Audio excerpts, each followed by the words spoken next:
Hi everyone, welcome to Tidbit Tuesday. Today I'm really excited about our topic because I think it's a fun one. We're going to be taking a look at how to Marie Kondo your website. Now, if you haven't ever heard of Marie Kondo, her mission is to bring joy through the art of organization, specifically looking at discarding unnecessary household items and creating a tidy system for what remains. And really, the end result that she's looking for is an easy to navigate home that provides a joyful living environment. But she's written a couple books. She has a Netflix TV show, so some people are really into Marie Kondoing their houses. And I kind of realized that there's this parallel between, a home and your website. And really, your website acts as a home base for your marketing efforts. When you think about it, you could be utilizing a landing page on your website, sending people there from pay-per-click campaigns. Maybe you've written a blog post, so you're sharing that out on social, or even people just organically finding your website through things like Google search. So because Marie Kondo is all about tidying up by category, I have narrowed down 5 categories to focus on in terms of how to Marie Kondo your website. So quickly, just to let you know, those 5 categories will be brand standards, content, call to actions, navigation, and then design. So we're going to take a dive into each of those categories, kind of look at what they are and how you can tidy them up. Number 1, brand standards. Even if you're the sole manager of content on your website, it can still be, easy to become inconsistent with your voice, messaging, and even your goals. So once you add in a few other team members, that issue just seems to multiply. So having brand standards is really important, and tidying those up is a great first step to tidying up your website as a whole. So let's look at a couple ideas on how you can actually do this. First idea, which for some of you this might be a little too basic, but determine your controlling idea. So internally, really looking at why it is you do what you do. And really determining what that controlling idea is, what's at the core, will help you make other brand decisions down the line. Once that's in place, really take a close look at your audience's needs, their wants, their goals, and then actually outline how you help them get or achieve those things. And then the third thing I recommend is actually creating a brand personality. So outlining the tone of voice that you want to use, the visual tones, your values, and then any do's and don'ts you think everyone should be on the same page about. Moving on to our second category, we're going to look at content. So your website content should not overwhelm your audience or bombard them with unwanted information. The really important way to make sure this, isn't happening, that everything's all good in terms of content, you want to break it down into the most essential and compelling components. And this will make it much more digestible and present users with what they need before they actually take the next steps. Looking at how you can implement these to tidy up your content, the first thing I recommend is really focusing on the common questions that your clients, customers, and prospects have. And once you have those ideas in place, you can really use that as inspiration for the foundation of your content. So if you realize that, hey, a lot of people ask about this, but we're not even addressing it, then there's obviously some disconnect that you can address. And then looking more at on-page content, just make sure that you're using the proper formatting, like headers, and that'll really make sure that that awesome content that you've brainstormed and looked at and put into place is easily digestible and skimmable when they're actually reading it on the website. All right, third category, call to actions. Really looking at determining just 1 or 2 key actions that people should be taking when they're visiting your website, and then making sure that those next steps are really easily accessible and clear to your visitors. And how can you implement this? First of all, making sure you have one primary call to action per page will really help simplify things. And then for that call to action and any other, secondary call to actions you might have, looking at the text, the verbiage you're actually using and making sure it's action oriented, and then limiting the text to about 2 to 4 words.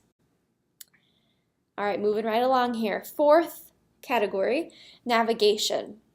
Having clean content, like we talked about just a couple moments ago, is a really great starting point in terms of making your content easier to navigate. However, when it comes to your website, having an intuitive and simplified navigation is also really important. So how can you do this? The first thing, which again, might be something you're already doing, but if you haven't already, make sure your website is responsive, so mobile friendly. If it's not, potentially 50% or more of potential customers looking at your website are going to have a really hard time navigating around just due to, the difficulty of using a non-responsive website on a small screen. And after that, so once you've checked that box off, looking at your actual site navigation more specifically and making sure, it's hard to really narrow down what those important options are, but when you overwhelm, your website visitors with too many options, they're going to have a hard time figuring out, what's actually important, where they need to start. And they don't want to go on an Easter egg hunt. So sometimes it can actually be a lot better to limit their options within the navigation to at least get them started and, getting into that user journey instead of them getting overwhelmed and leaving the website. And other than limiting the options, for what you do include within your navigation, just make sure that the words that you're actually using are your audience's words and not your internal language that you use on a day-to-day basis, which can make it kind of hard to figure out, if what words you're actually using make sense to the audience or not. And then if you just feel like it's impossible to narrow things down too much or you're scared of certain content getting lost, make sure you have a website search feature, and that'll make it really easy for users that have a very specific topic or keyword they're looking for to find content on your site related to that. And then our fifth and final category, design. Good design will not only be attractive and easy to use, but it'll also allow you to tell a story through your website content. And this approach will actually help you connect with your target audience on a deeper level with the intention of truly providing them with valuable information and a valuable experience. So Marie Kondo, if you're familiar with her whole, kind of her tagline, I guess, is to spark joy. So this conversation about how to Marie Kondo your website, at the end of the day, you also want to be thinking about what's sparking joy for your visitors. So how can you actually do this? The first tip I have, kind of a fine line between design and content, but remove hidden content when possible. And a really good design example of this would be, if you have a slider functionality on your website, if there's different messaging throughout those sliders that you feel have equal value, then you'll probably want to split that out and make sure that they're equally visible as well. And then more on the content side, if you have content, some sites have this, content that disappears on mobile, then on desktop you might want to think if that's actually important content or if it's just fluff. And then also taking a look at analytics to see if there's certain pages that people just aren't finding or staying on very well, analyzing the content that you do have there, looking at what's valuable, what might be kind of missing the mark in terms of what users are actually looking for, and then take what's left, what feels like, hey, we really do need to talk about this, and incorporating it somewhere else on the website that might make more sense in terms of how it's being found and how users are engaging with it.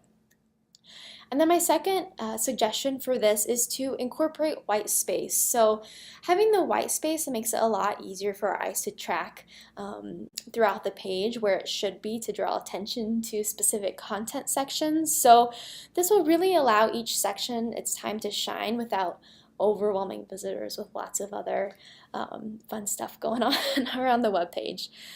And then last tip, not as simple in terms of just going through and making small changes, but including subtle animations to spark joy. And I know this is something our design team has a lot of fun with when they're designing a website. But rather than having a stagnant site that you just kind of scroll through and you interact on kind of this two-dimensional interface, actually having subtle animations can really spark the joy in terms of having almost these little joyful surprises throughout the website, and add some depth to what users are looking at, even though it's still a screen, it's still flat, but that can be a really fun addition. So once you actually go through and look at these 5 categories, and obviously there's other things you can do, but I think if you start with these 5 categories as your foundation and implement some of these, initial action items, you'll be in a really good place and even just have a more holistic view of what's going on with your website. In order to really tidy it up as Marie Kondo would want to do. So I know that was a lot to go through, and I actually created a checklist you can use. So if you like checking things off and taking notes, I find that's something I really enjoy. So I'm gonna go ahead and I'll link to that down below so that you can use that. And yeah, I had a lot of fun looking at this, and if you're a fan of Marie Kondo, I hope this can spark some joy for you as you go through and do something that might usually seem a bit daunting, and realize that, hey, you can make it fun.